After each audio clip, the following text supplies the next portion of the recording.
Olá, tudo bem? Aqui quem vos fala é professor Alexandre Ramos, da Universidade de São Paulo, e essa é mais uma aula da disciplina de Cálculo 2 para Sistemas da Informação, estudantes da Escola de Artes, Ciências e Humanidades da USP. Esse é o item 7 do nosso curso e ele versa sobre integração imprópria. E que é o tema vai ser dividido em alguns vídeos, né? O primeiro desses vídeos a gente vai apresentar o que é uma integral imprópria, focando naquelas de tipo 1, mas pretendemos dar toda a visão, a intuição subjacente a esse tipo de integral e posteriormente então nós seguimos com os vídeos com os demais vídeos. Então vamos lá, apresentando uma intuição. A integral imprópria surge quando a gente pretende calcular integrais de uma função, sendo que um dos limites de integração vai ao infinito, né? Ou ambos os limites de integração vai ao infinito. Alternativamente, né, como acontece nesse gráfico aqui. Ou então, quando nós temos então a função tendendo a mais ou menos infinito no intervalo de integração. Então são dois tipos, né, de situações em que há uma necessidade de utilizarmos o conceito de integração imprópria. Então, seja aqui, por exemplo, nós consideramos a função 1 sobre x ao quadrado, e quando x tende a infinito, nós podemos calcular a área sob a curva se nós fizermos uma integral de 1 até infinito, ou até mesmo a área sob a curva 1 sobre x, quando os limites de integração vão de 1 até infinito. Note que, no primeiro caso, a área tem um valor finito, igual a 1, enquanto que no próximo caso, 1 sobre x, a área fica infinita. Esse resultado é interessante, então nota que você consegue de fato calcular essa área, e para fazer isso, que você lança a mão do conceito de limite, né, que é fundamental para conseguir então calcular esta área.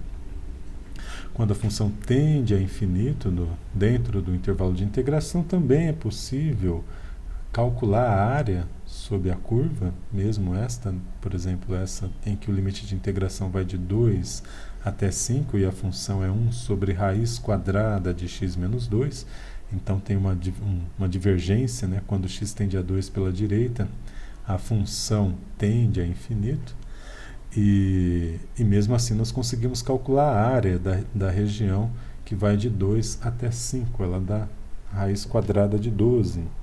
Ou quando a gente pensa na área entre o eixo horizontal e a curva ln de x, a área vai ser igual a 1 se nós tomarmos aqui os limites de integração entre 0 e 1. Então nós temos condições plenas de calcular integrais e verificar se o resultado da integral dá um número finito, como acontece aqui, ou um número infinito, como acontece neste caso.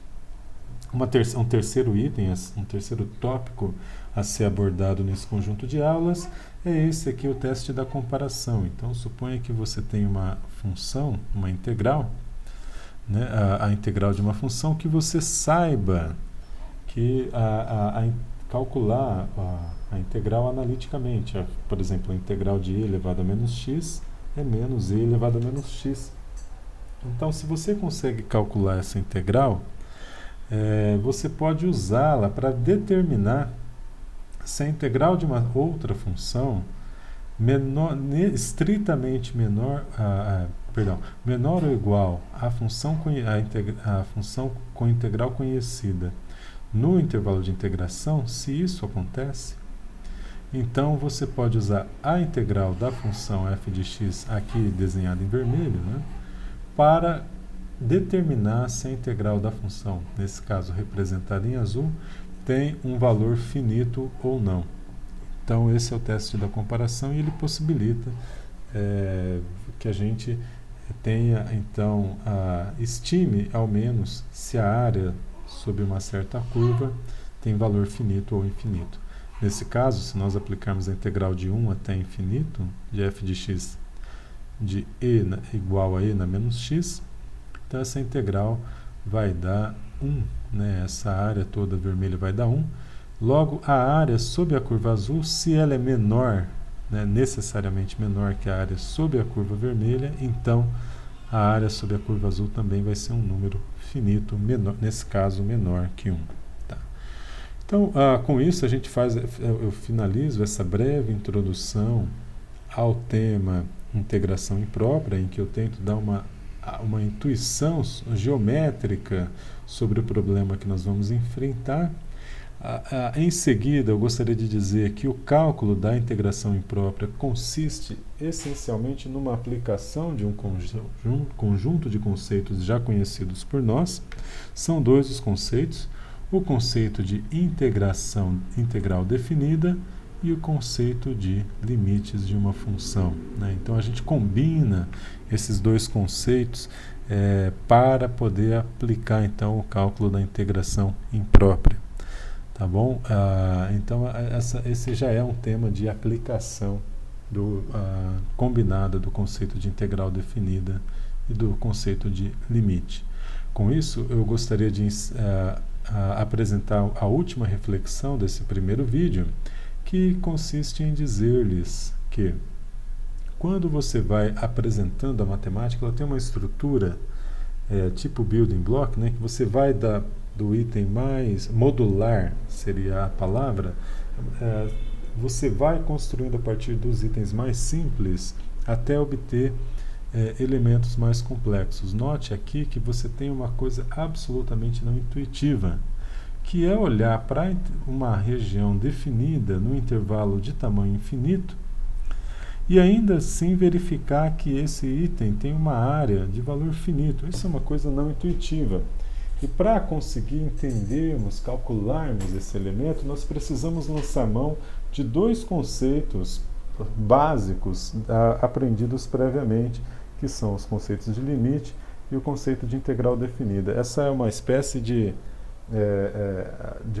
essa formulação, essa forma de apresentar matemática, tem uma cara de programação orientada a objeto, em que você fica fazendo pequenos programinhas e com eles você vai construindo programas cada vez mais complexos, né? Note que o arcabouço conceitual subjacente é muito semelhante.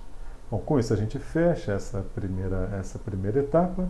Na próxima etapa eu vou definir com vocês a definição da integral imprópria do tipo 1 e apresentar alguns exemplos. Depois, num outro vídeo, a definição da integral imprópria do tipo 2, exemplos e, por último, apresentar o teorema da comparação e seus exemplos. Obrigado e até o próximo vídeo.